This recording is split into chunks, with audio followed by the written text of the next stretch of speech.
waroon a fekke te fekkewul ndax avion moo tardé kon moom la ñu sas moom Ngagne Demba Touré mu yóbbaale li nga xam ni moom lañ dénkoon sunu DG bu baax boobu donc Ngagne yow yaa war a waxtaane ci li nga xam ni moom mooy ambition yi la souveraineté les complexités géopolitiques war a waxtaane également les questions d'énergie mais Ngagne fi mu ko nar a accès mooy moom da koy accès ci le secteur extractif nga xam ne foofu mooy domaine am mais ku ne xam na tamit njariñ bi mu am ci développement adduna bi mais surtout fii Sénégal ak enjeu yi fi mu toll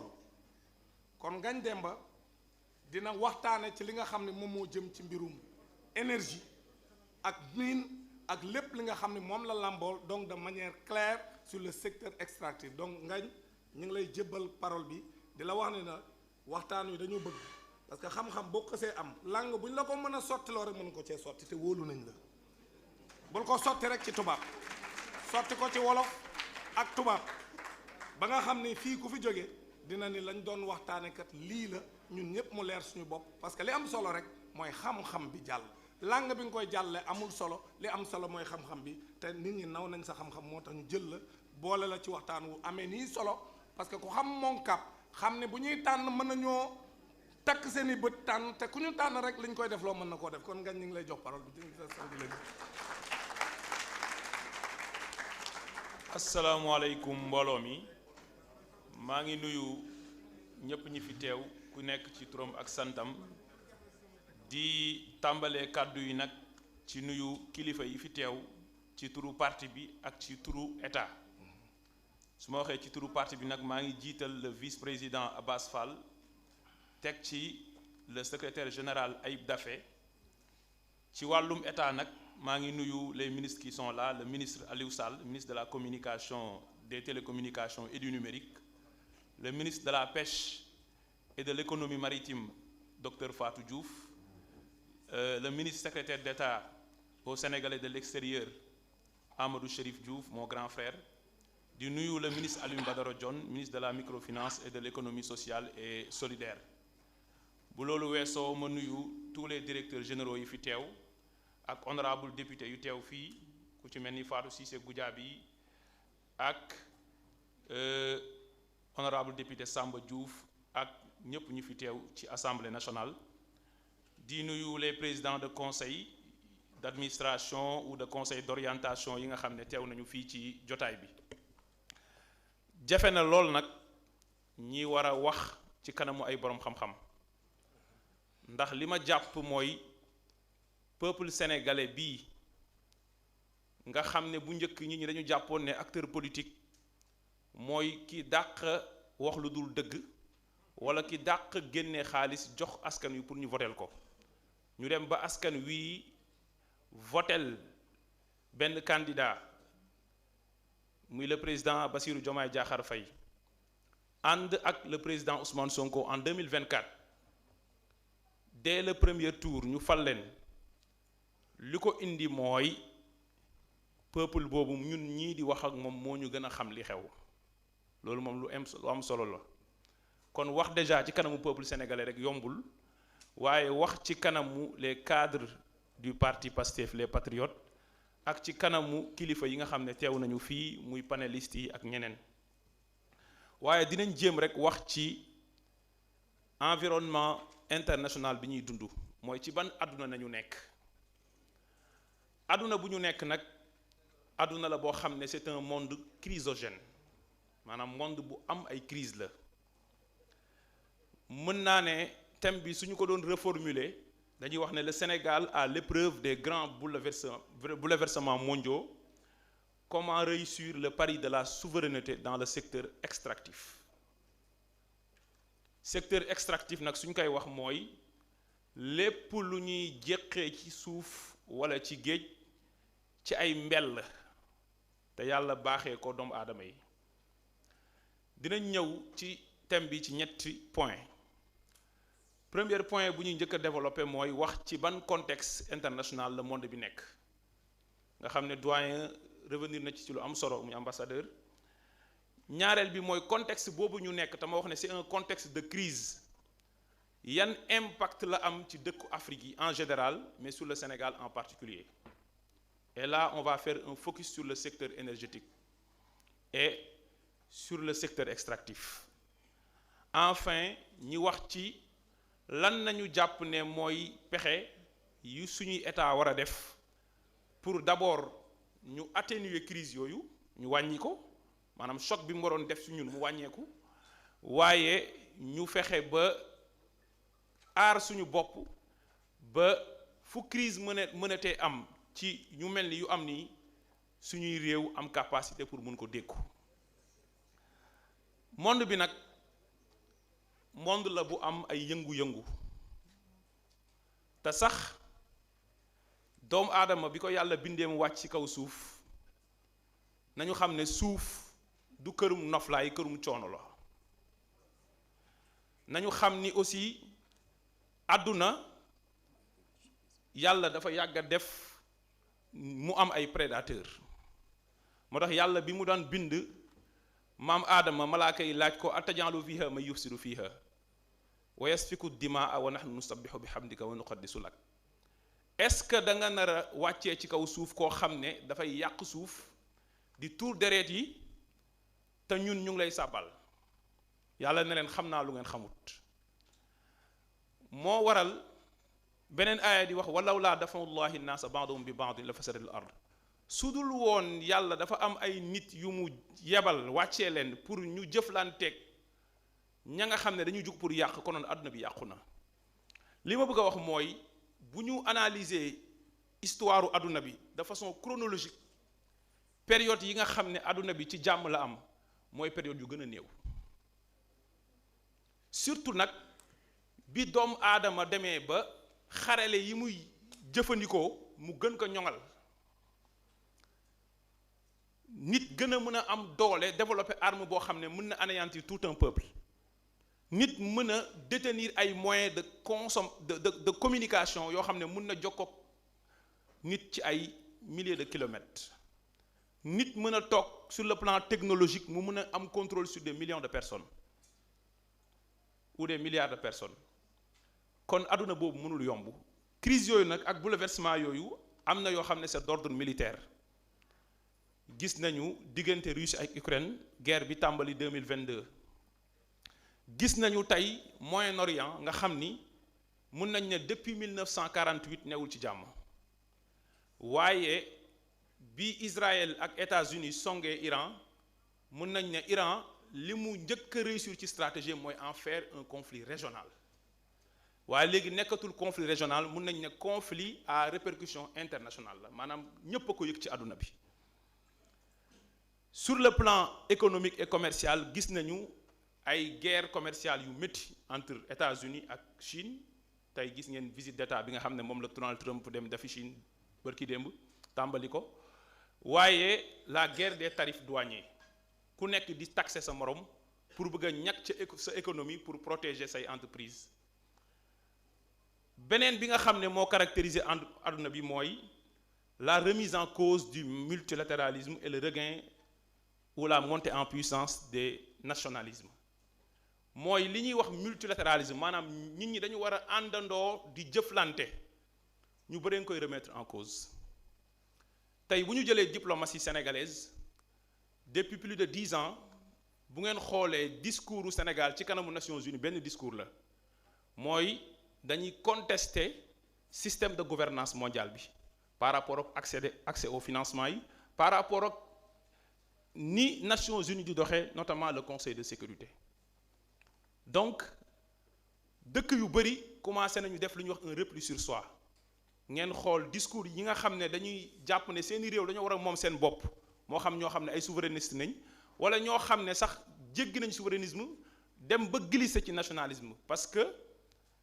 le patriotisme c'est l'amour des siens et le nationalisme c'est la haine des autres comme disait quelqu'un.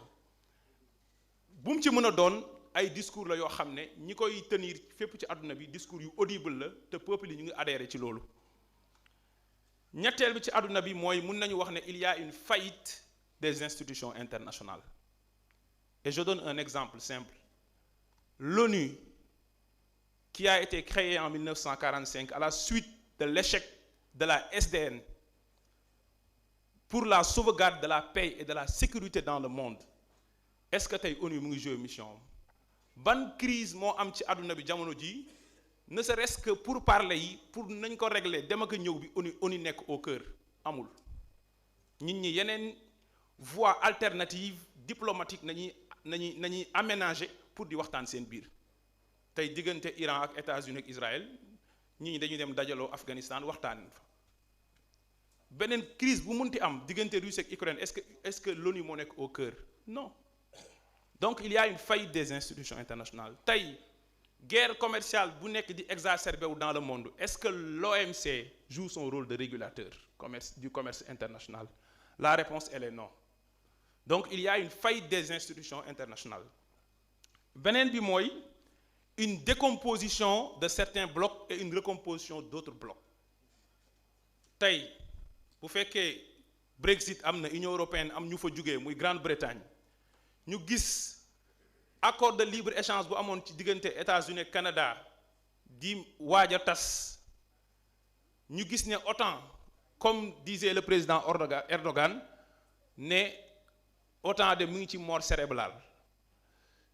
ca jamono jooju ñu ngi gis les pays du BRICS ñu ngi yaatal seen bopp waaye ñu ngi gën a mutualiser di xàccandoo di dóorandoo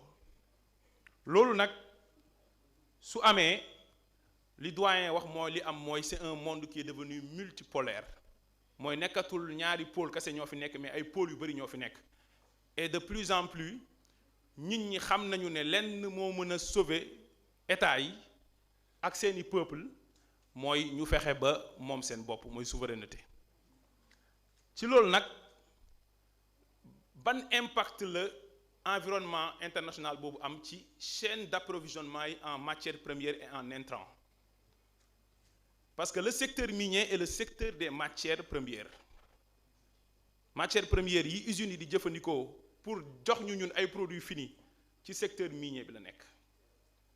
ou le secteur minéral pour parler des hydrocarbures muy pétrole ak gaz ci loolu nag bu ngeen xoolee guerru Iran Israël ak États-Unis bii ñu gis li mu indi mooy une flambée du prix du baril du pétrole tey barilu pétrole bi mu ngi toll ci $109 te yéegoon na ba $122 léegi bu fekkee ñun ñii képp ku fi ñëw bi ngay ñëw à part ñu dëkk fii ci koñ bi fii da ngaa jël oto ñëw soit sa oto bopp wala nga yéeg oto boobu li koy dawal gasoil la wala essence ci pétrole lay jógee bu dee essence boobu ak gasoil boobu ña koy togg liñ ko doon jëndee dafa doublé mais naturellement loolu dafay am impact c'est un exemple Sénégal bii ñu nekk état bi li mu prévoiroon sur le plan budgétaire mu ngi ko tablé woon sur un prix du baril qui ne dépassera pas en moyenne $62 le baril suñ demee ba baril bi atteindre $122 est-ce que le résultat est le même par rapport ak li état bi doon génnee ci poche am pour dem jëndi pétrole jox SAR pour mu raffiner en produits pétroliers pour jox ñu muy kérosène bi avion bi di utiliser muy essence bi oto bi di utiliser muy essence bi bateau bi di utiliser et cetera wala fuel bi nga xam ne moom la ñuy jox Senelec pour mu toggee ko courant kon la flambée du prix du baril du pétrole dafa am ay répercussions beneen bi mooy bu ñu xoolee guerre Russie ak Ukraine bi dafa créer woon benn pénurie ci blé ak li ñuy wax les fertilisants muy phosphate ak engrais phosphate moom la ñuy utiliser ak yeneen composantes pour produire engrais mu tax prix wu phosphate bi doublé prix wu engrais yi doublé et mu am ñu ci profité am ñoo xamante ne dañ ci amee ay jafe-jafe beneen bi ci tegu mooy métal bi nga xam ne man moom laa gën a bëgg mooy or jigéen ñi gënuñ ma ko bëgg de xam naa ne bëgg nañ ko lool le métal précieux l'or tey once or bi su ma nee once nag ci melal bu ma la nee amoo benn once dignité mooy amoo lu gën a tuuti ci dignité n'est-ce pas tey once or mu ngi toll ci $4,500 maanaam plus de 2,3 millions benn once or il y a une semaine teewal naa état bi ci conseil d'administration benn société minière ci Sénégal fii ci at bi weesu société bi la mu daan produire dafa wàññeeku de 25% ndax dafa am usine bu mu doon construire pareegul woon waaye malgré diminution boobu noonu ci production société bi li mu am ci chiffre d'affaires ci at bi weesu mu ngi toll ci 555 milliards un résultat net wala boog bénéfice de 226 milliards maanaam bu génnewee charge yi mu def yëpp te su ma nee charge je parle sous le contrôle de Hady Touré qui est membre de notre conseil d'administration je ne parle pas des charges décaissables mais je parle aussi des charges non décaissables dotation aux amortissements mais aussi impôts yi ñu fay yëpp impôt sur les sociétés TVA redevance minière fay lépp société bi def bénéfice u 226 milliards te 25% wàññeeku na ci production am parce que or bi ñoom jug na mais ñoom ñu ngi ciy profito mais est-ce que yow sénégalais bi yaa ngi profito ci or bu jug kon lan moo tax or bi mën a jug ci àdduna bi parce que dëkk yi kenn doful fu crise amee ku nekk da ngay dem ut fooy làqu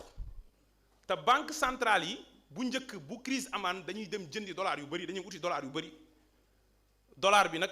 depuis année 60 depuis 1971 gis ngeen ne dollar bi kenn indexé ko ci or ak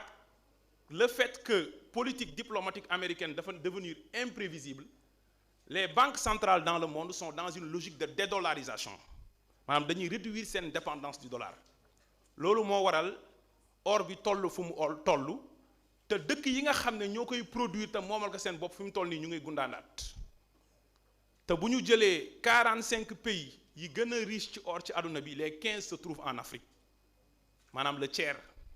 et parmi ces 15 qui se trouvent en Afrique les 8 sont des pays ouest africains ñu ngi Afrique sowu jant ñu mun cee tudd Ghana nga xam ne moom naturellement c'est le Gold Coast naturellement moom lañu yàgg a tuddee la Côte de l'or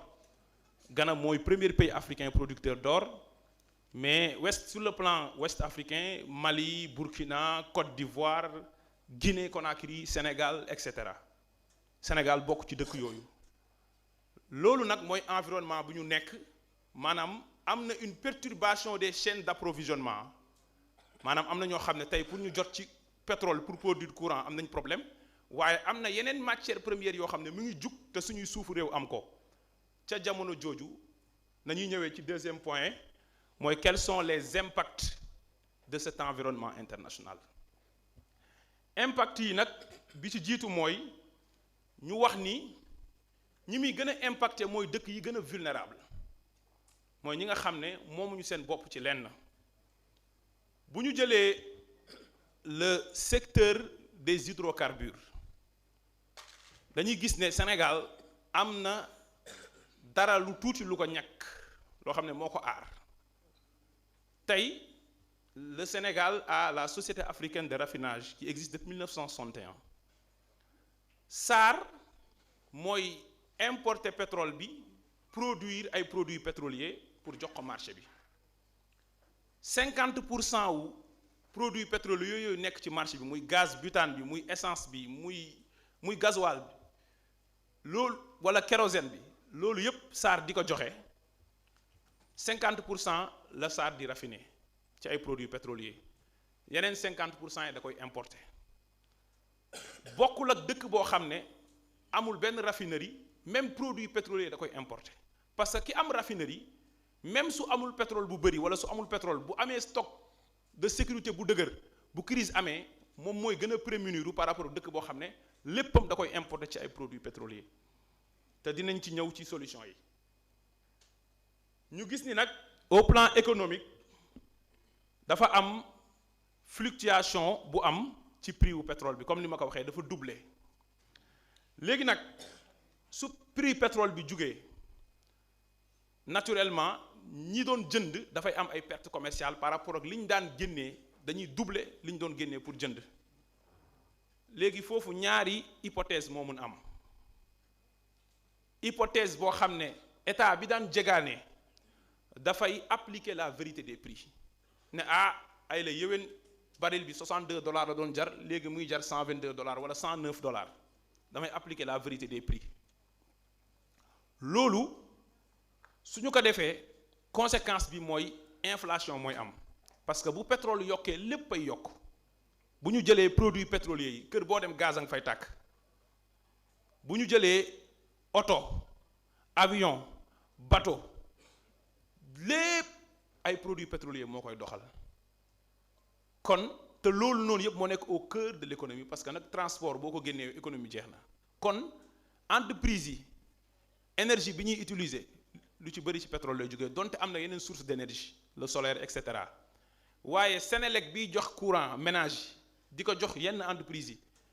mais fuel boobu lay produire courant ci lu ëpp centrale am c'est des centrales à fuel c'est des centrales thermiques kon bu gouvernement bi ne damay appliquer la vérité des prix te dinaa ci ñëw nag ci lan mooy actuellement la vérité des prix. Pourquoi je dis lan mooy la vérité des prix? C'est pour que les Sénégalais sachent les efforts colossaux qui sont en train d'être fournis par le gouvernement de la République du Sénégal. Parce que SAR bi joxe produit pétrolier bi wala Senelec bi facturer courant bi dafay defar lu ñuy wax la structure des prix maanaam su ma bëggee togg benn kilowatt-heure man Senelec nangam la may coûter ci ay charges. Après mu def ay marge mu daal di génnee sa marge brute d'exploitation après mu wax ne nii nangam laa ko war a jaayee bu ko jaayeewul loolu du ci mën a génn te état bi da koy imposer ne ko yow prix bi bu mu weesu nangam kilowatt-heure état bi mooy def lu ñuy wax la compensation tarifaire maanaam mooy ñëw ne yow sénégalais bi 100 francs nga waroon jënd 50 francs ngay jëndee man maa lay fayal 50 francs yi sinon Senelec day daanu alors. jamono jii may wax ak yéen le gaz butane bouteille bu 6 kilos bi mooy gaz bi ñuy utiliser di ko toggee suñu biir kër yi bouteille yu 6 kilos bi sénégalais ya ngi koy jëndee 3260 francs mooy le prix actuel appliqué alors que bi crise bi amee normalement li gaz bi war a jar mooy le prix réel est à 5712 moom la gaz bi waroon jar. bu ñu jëlee l'essence 5920 mooy le prix appliqué pour le super 9520 alors que 920 excusez-moi 920 alors que li nga xam ne mooy le prix réel mi ngi toll ci 1011 francs CFA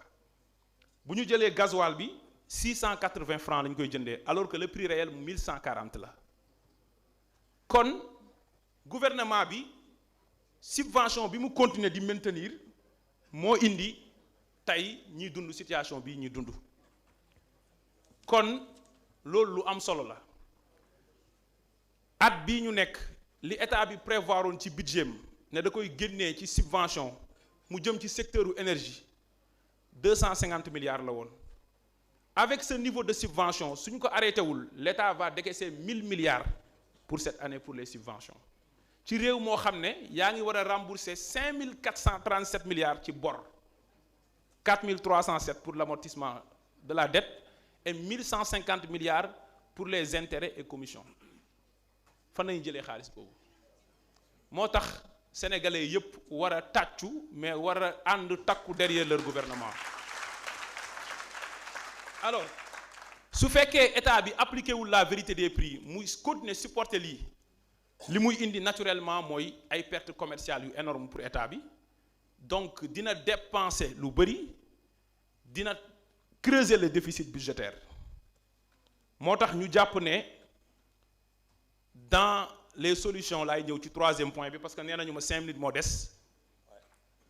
mooy il y a des solutions au plan conjoncturel et des solutions au plan structurel. Au plan conjoncturel li jiitu mooy sécuriser l'approvisionnement du pays mooy fexe ba am pétrole parce que am na dëkk yoo xam ne saa amuñu ko bi ñuy ñëw ci nguur gi en 2024 ñaari kilifa yi nekk ci bopp réew mi le président de la République le premier ministre bi ñu dajee week ñi nga xam ne ñoo jiite woon réew mi jamono jooju li ñuy wax le stock de sécurité maanaam bu pétrole bu ñu ñëwoon bu amoon perturbation ñu ne pétrole amatu kenn amatu ko Sénégal ñaata jours lay continuer di fonctionner ci transport ci énergie 13 jours la woon. Aujourd'hui, pour la sécurité de l'approvisionnement du pays, nous sommes à 3 mois. Et loolu lu am solo la parce que dafa am liggéey bu am solo boo xam ne nguur gi liggéey nañ ko et ma ciy féliciter le ministre de l'énergie et le directeur général de la SAR. Et li ci des nag mooy fexe ba def économie d'énergie mooy wàññi yàq bi ñuy yàq ci courant bi te am na dëkk yu ci jël ay mesures pour wàññi trafic bi fexe ba maintenir la stabilité des prix man dama gëm ni dañu war a continuer di soutenir sénégalais yi waaye sans compromettre les équilibres budgétaires am na fu muy toll il faudra que mu am effort yi sénégalais yi supporter te de loolu ñi ci war a ñëw dinañ ci ñëw waxtaan ak sénégalais yi sinon système bi day effondré wu ki la daan soutenir dootuloo mën a soutenir su yàggee yéen ñaan ñëppay bokk ñàkk fi may daanelee nag mooy au plan structurel am na dëkk yoo xam ne dañoo profité ci crise bi pourquoi c'est parce que dañoo moom seeni ressources naturelles bi jiitu suñ ma ko mayee may ñëw ci mooy si pétrole bi ak ci mine bi ñu fexe ba am ay compagnie nationale yu forte Petrosen ak Somisen jouer le rôle d'opérateur de l'État maanaam état buy dem exploiter boppam ay ressources naturelles am tey boo jëlee Arabie Saoudite wala nga jël Qatar wala nga jël Émirats arabes unis wala nga jël Algérie wala nga jël Maroc dëkk yooyu doo ci gis benn dëkk bu tirer profit de son secteur extractif lu dul ne dafa am une compagnie nationale forte bi ci des mooy fexe ba suñu gaz bi ñuy ci produire courant mooy le gaz to power et le gaz to industry centrales yi Sénélec am c'est des centrales thermiques fuel lay doxee te fuel bi taux de rendement bi c'est entre 35 et 40% alors que booy produire gaz ñu def reconversion des centrales bu nekk centrale à gaz le taux de rendement est entre 55 ba 60% ci gàttal boo buggee produire 1 kWh courant 0,24 kilogramme nga soxla ci combustible alors que bu dee gaz ngay utiliser 0,18 NM3 gaz nga soxla mooy gaz bi mooy tax courant bu yomb am pour Sénélec mu mun ko joxe entreprise yi ci njëg bu yomb ak ménage yi pour seen pouvoir d'achat mun a baax bu ko entreprise yi amee ci njëg bu yomb entreprise yi seeni charge d'exploitation ak seeni coût de production dafay wàññeeku bu loolu wàññeekoo li ñuy wax rentabilité du capital investi dañ koy am maanaam ku dugal sa xaalis ci réew mi di nga ko mën a investir foo xam dina la mën a jural xaalis loolu mooy tax ñu mën a réussir le pari de l'industrialisation parce que industrialisation mënul am te maîtriser woo l'énergie qui est l'intrant essentiel loolu nag ci la gouvernement bi di nekk à travers politique des filières bu mu am sur le secteur minier ak sur le secteur pétrolier te muy laaj ce leadership là sénégalais yëpp ànd ceeg seen gouvernement pour ñu ànd prémunir des crises internationales yi am pour tabax Sénégal bi ñu bëgg asalaamaaleykum wa rahmatullah.